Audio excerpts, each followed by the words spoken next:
My name is Grace. I am 23 years old, and I live in a quiet cottage near the ocean.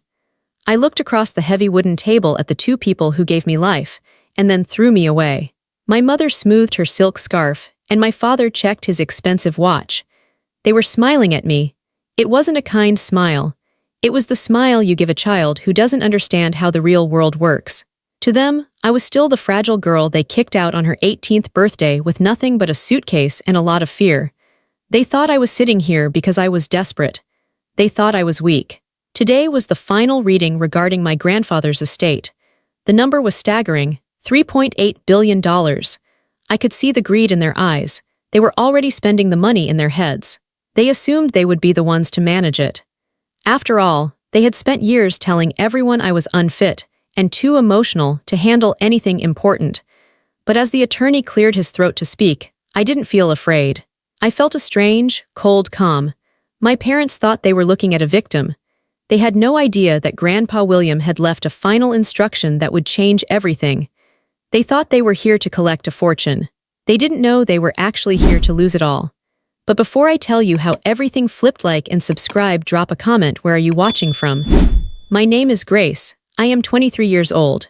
I learned very early that in my house, love wasn't free. It was something you had to buy, but I never had the right currency. My parents, Richard and Alina, were people who loved success. They loved things they could show off to their friends at the country club. They loved things that looked good on a holiday card. My brother, Daniel, was one of those things. I was not. The difference between us was clear before we were even teenagers. Daniel was loud. He was confident. If he walked into a room, he demanded attention, and my parents gave it to him gladly. If he drew a picture, my mother would frame it and put it in the hallway.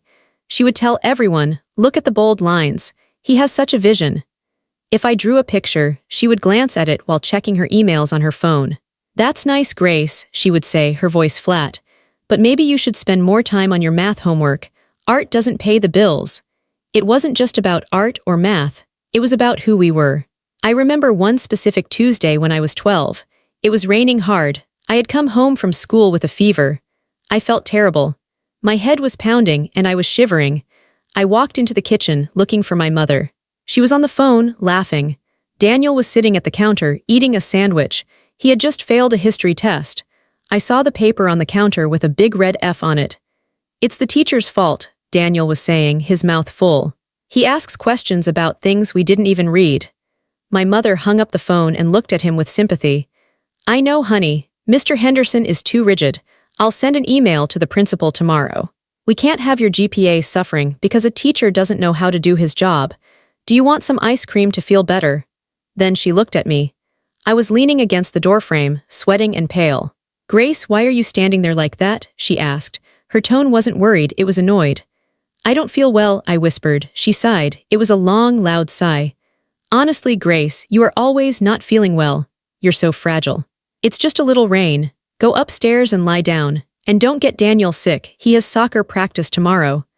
That was the dynamic. Daniel's failure was someone else's fault. My sickness was an inconvenience.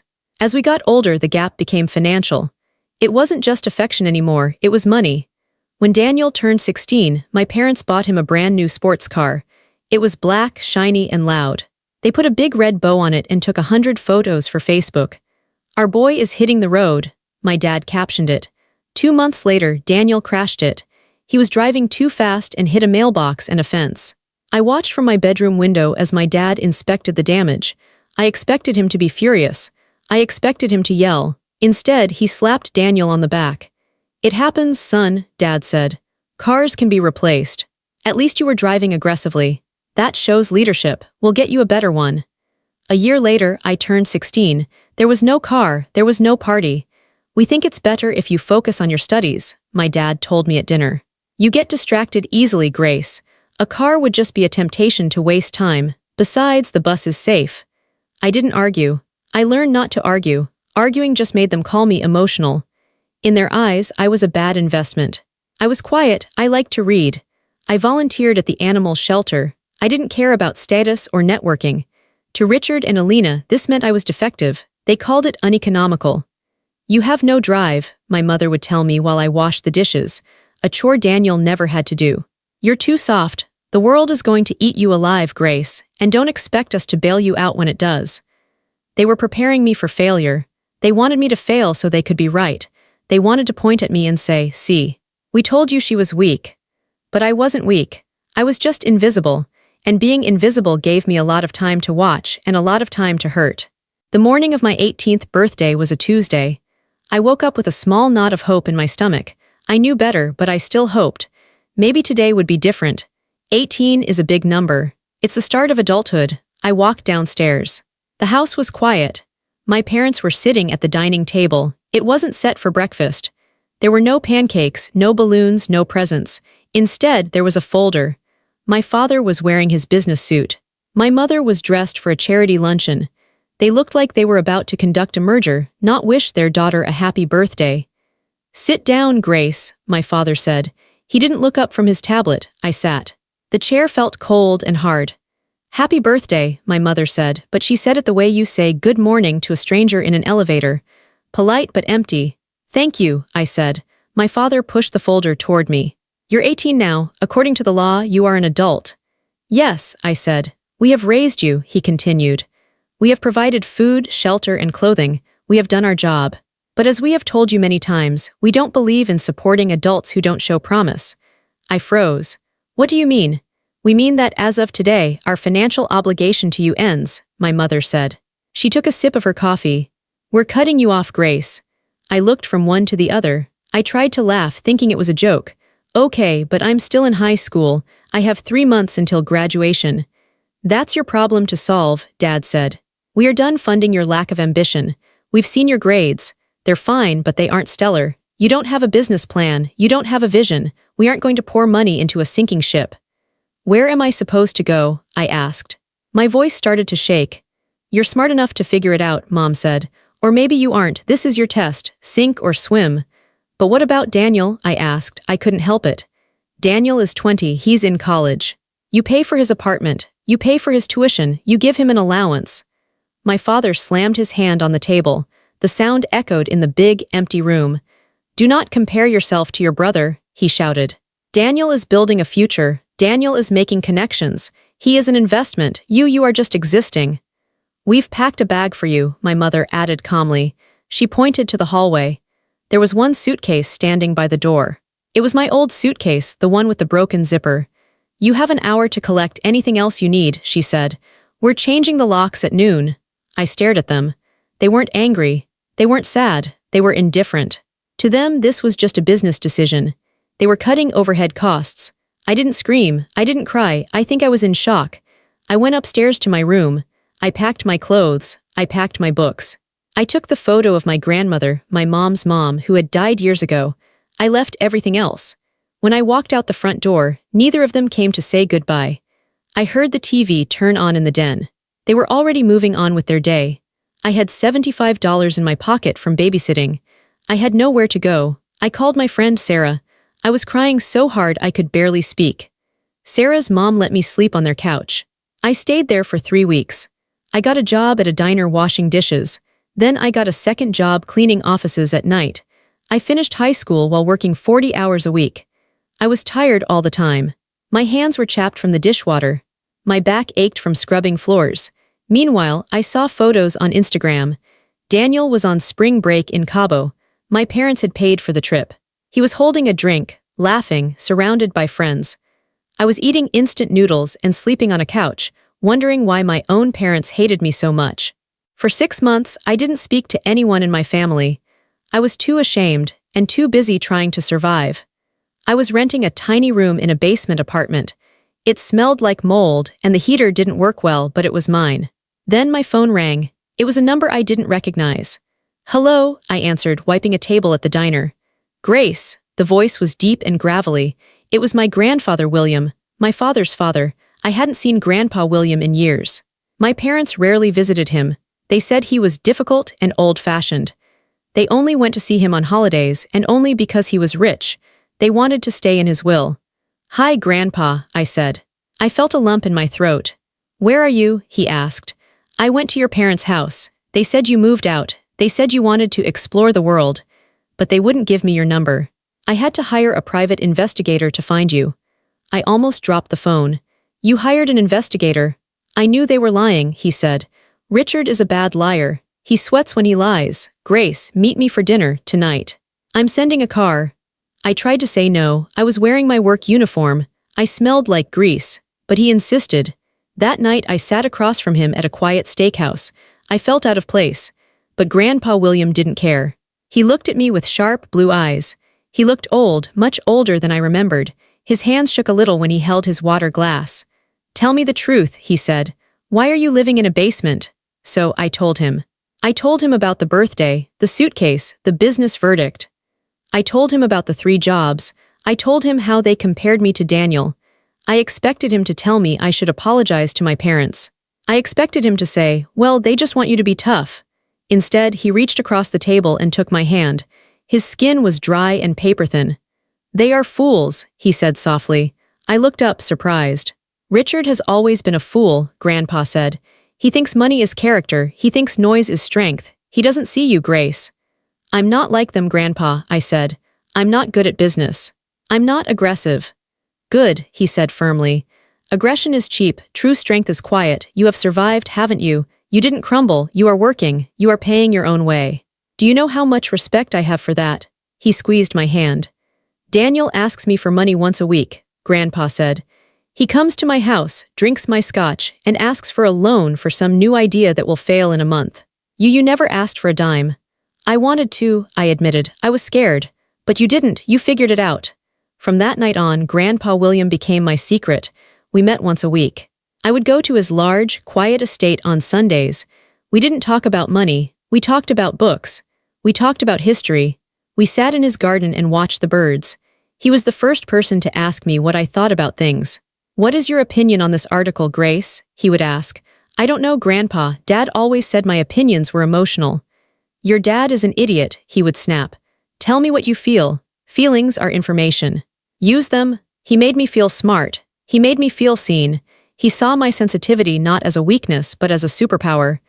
You notice things, he told me once. You notice when I'm tired before I say it. You notice when the gardener is having a bad day. That is perception, Grace. That is valuable. Business isn't just about numbers. It's about people. If you understand people, you understand everything. He offered to pay for my college. I refused. I told him I wanted to do it myself. He smiled then, a real, proud smile. Stubborn, he said, just like me. He never told my parents we were meeting. Let them think what they want, he said. They are too busy looking in the mirror to notice what's happening in the real world. For 4 years, he was my anchor. He was the only family I had. The call came at 3 a.m. It was Grandpa's nurse. Grace, she said, her voice gentle. It's time, you should come. I drove my beat-up Honda to his estate. I ran up the stairs to his bedroom. He was breathing shallowly.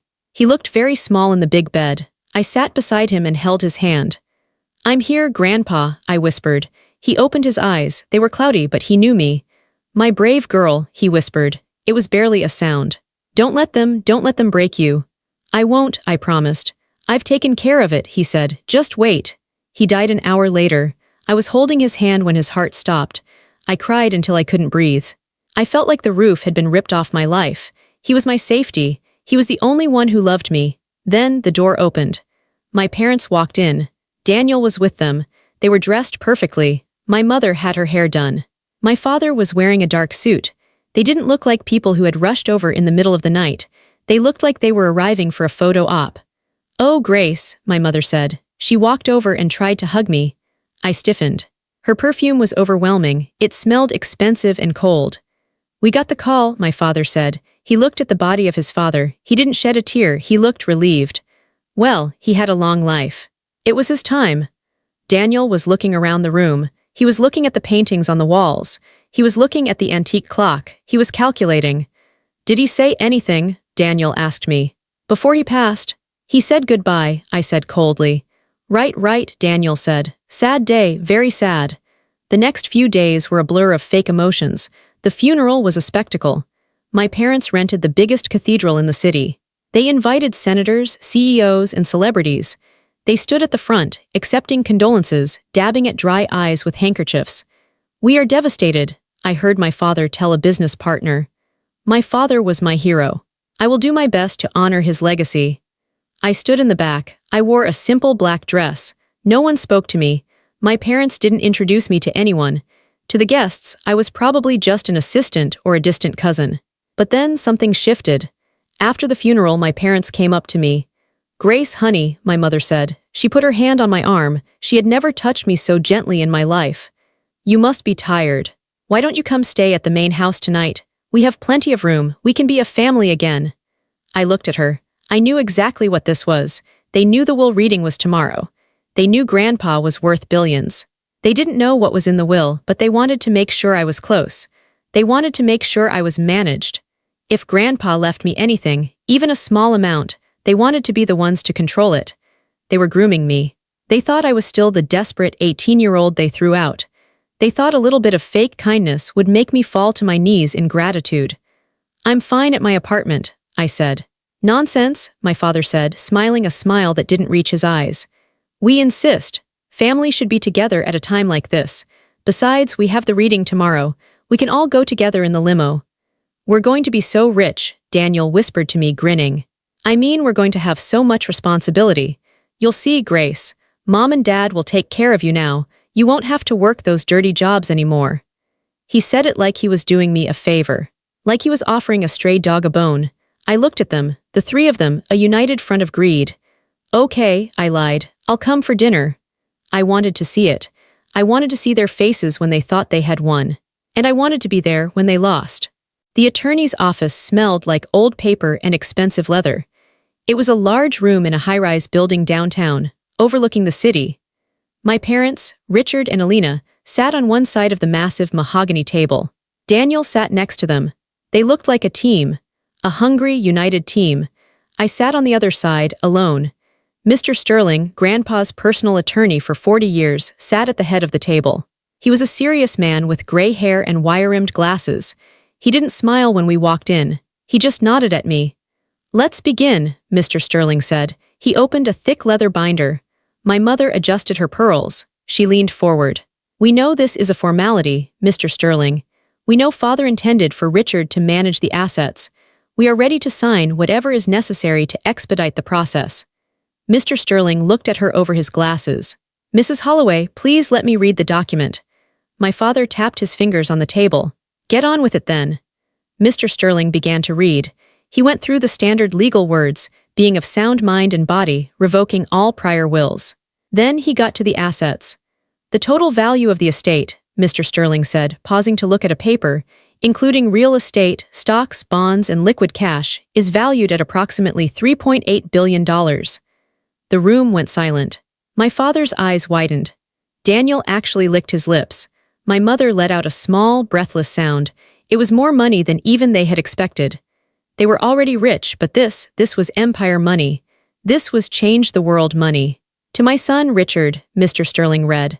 My father straightened his tie. He looked at me with a smug grin. It was a look that said, "See, I told you." "I leave my collection of vintage golf clubs," Mr. Sterling finished. My father froze. "Excuse me, to my daughter-in-law Alina," Mr. Sterling continued, ignoring him. "I leave the antique vase in the foyer which she always admired." My mother blinked. "A vase? To my grandson Daniel," Mr. Sterling read. Daniel sat up straight. "I leave nothing." Daniel's mouth fell open. "What? That's a mistake. That has to be a mistake." "And regarding the remainder of the estate," Mr. Sterling said, his voice becoming louder and clearer.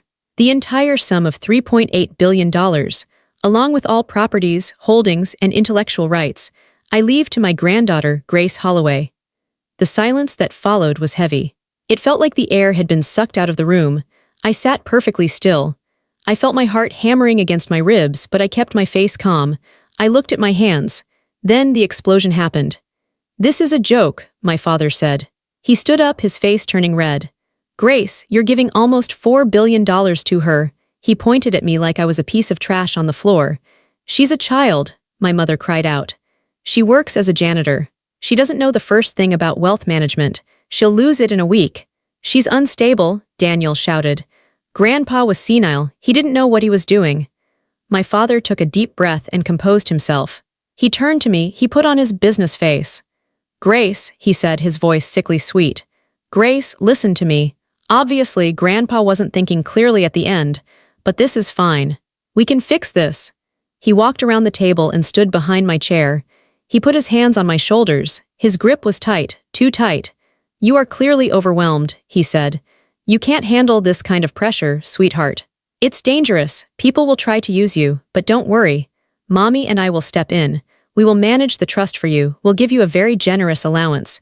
You can quit your little jobs. You can travel. We'll take the burden off your shoulders. My mother nodded eagerly.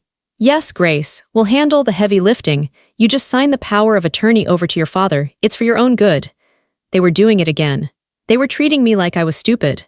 They thought I would be so grateful for their attention that I would hand over $4 billion just to make them smile. I looked at Mr. Sterling. He was watching me. He was waiting. I don't want you to manage it, I said. My voice was quiet, but it didn't shake. Excuse me, my father said. His smile faltered. I don't want your help, I said, louder this time. I don't need an allowance, it's my money. Grandpa left it to me. You ungrateful little brat, my mother hissed. The mask dropped instantly. We are your parents, you owe us. I owe you nothing, I said. You cut me off, remember. A business verdict. My father's face turned purple. You will sign that paper, Grace, or so help me God, I will bury you in court. I will have you declared mentally incompetent. I will take every cent. Mr. Sterling cleared his throat. The sound was like a gavel striking wood. Mr. Holloway, please sit down, the attorney said. His voice was cold steel. I am talking to my daughter, my father snapped. You are threatening the sole beneficiary, Mr. Sterling said. And you are doing it prematurely. I have not finished reading the will. My father paused. What else is there? Turn the page, Mr. Sterling said to himself, though he knew the words by heart. He looked directly at my parents. William Holloway anticipated this reaction, Mr. Sterling said. He knew you well, Richard. He knew you would try to bully Grace. He knew you would try to take control. So he added a specific set of clauses. They are ironclad. Mr. Sterling began to read again. Clause 4. Independence of the beneficiary. Under no circumstances is the estate to be placed under the management, oversight, or trusteeship of Richard Holloway, Alina Holloway, or Daniel Holloway. Grace is to have full autonomous control immediately. My parents looked like they had been slapped. Clause 5. The interference penalty, Mr. Sterling read. He looked up to make sure they were listening. If Richard, Alina, or Daniel attempt to contest this will, if they attempt to file for guardianship of Grace, or if they attempt to coerce her into signing over assets, they are to be immediately and permanently disinherited from any family trusts previously established. Furthermore, Grace is instructed to dissolve the family charitable foundation, which Richard uses for his public image, and redirect all funds to animal shelters. My father sat down heavily. He looked like he was having a heart attack. The foundation was his pride and joy. It was how he got into all the fancy parties. He can't do that, my father whispered. He can, and he did, Mr. Sterling said. But there is one more thing, a personal letter. He wanted me to read it to you. Mr. Sterling pulled out a single sheet of paper. It was handwritten. I recognized Grandpa's shaky script. Dear Richard and Alina, you are probably angry. You are probably wondering why I chose Grace. You think it is a mistake. It is not. I watched you for years. I watched you ignore the only child you had who possessed a kind heart. I watched you throw her away because she didn't fit your image. You value money more than blood. You value status more than love. I chose Grace not because she is my granddaughter, but because she is a good person. She struggled and you let her. She starved and you ate well. She needed you and you turned your backs. You think she is weak because she is quiet. You are wrong. She is the strongest of you all. She survived your neglect without becoming bitter. That is a miracle. The money is hers. If you want anything from her, you will have to learn to ask. And for the first time in your lives, you will have to accept that she has the power to say no. William. The room was silent for a long time. Daniel was the first to speak. He looked at me, his eyes wide and terrified. Grace, he said. Grace, look, I know I was a jerk sometimes, but we're siblings. You wouldn't really cut me out, right? I have loans. I have the car payments. You'll help me, right? I looked at him. I remembered him laughing while I washed dishes. I remembered him crashing his car and getting a new one while I took the bus. I don't know, Daniel, I said calmly. I'll have to think about it. It might not be a good investment. He flinched. It was the exact phrase our father had used on me 1,000 times. My father stood up. He didn't look at me. He looked at Mr. Sterling. We'll see you in court. I wouldn't recommend it, Mr. Sterling said dryly. They stormed out. My mother was crying not tears of sadness but tears of rage. Daniel followed them like a lost puppy. I stayed in the chair. Mr. Sterling closed the binder. He smiled at me, a genuine, warm smile. He was very proud of you, Grace, he said. Now, shall we get to work? They didn't listen to the warning. Their greed was too strong. 2 weeks later, I was served with a lawsuit. My parents filed a petition claiming I was mentally unfit to manage the estate. They claimed I had undue influence over Grandpa in his final days. They claimed I had manipulated a senile old man. It was a lie, a nasty, public lie. The trial became a spectacle. My parents hired a team of aggressive lawyers. They gave interviews to the press. "We are just concerned for our daughter," my mother told a reporter, wiping away a fake tear. "She has a history of emotional instability. This kind of money is a burden. We just want to protect her." I didn't give interviews. I didn't go on TV. I just listened to Mr. Sterling. "Let them talk," he said. "The truth is in the evidence." The day of the final hearing, the courtroom was packed. My parents sat with their lawyers, looking confident. They thought they were going to win because they always won. They were rich, powerful people. I was just Grace. Their lawyer stood up. He was a loud man who liked to pace around. "Your Honor," he said, "Grace Holloway is a fragile young woman. She has worked menial jobs for years. She has no education in finance. She was estranged from the family. Suddenly, she appears at the grandfather's deathbed and walks away with billions. It is clear manipulation." He called my mother to the stand. She cried. She told the judge I was troubled and confused. Then it was Mr. Sterling's turn. He didn't pace, he stood still. "Your Honor," he said, "the petitioners claim they are motivated by love and concern. I would like to submit evidence A." He projected an email onto the screen in the courtroom. It was from my father to his financial advisor, dated 3 years ago. Subject, the girl, body. "Don't worry about Grace. We cut her off. She's sinking. She'll be begging to come back in a year and then we can control her terms. Focus on Daniel's trust." My father's face went pale. The courtroom murmured. "And evidence B," Mr. Sterling said. It was a log of visitors to Grandpa's estate. "In the last 4 years of William Holloway's life," Mr. Sterling said, "Grace Holloway visited him 208 times. She spent every Sunday with him. She took him to doctor appointments. She read to him." He turned to the jury.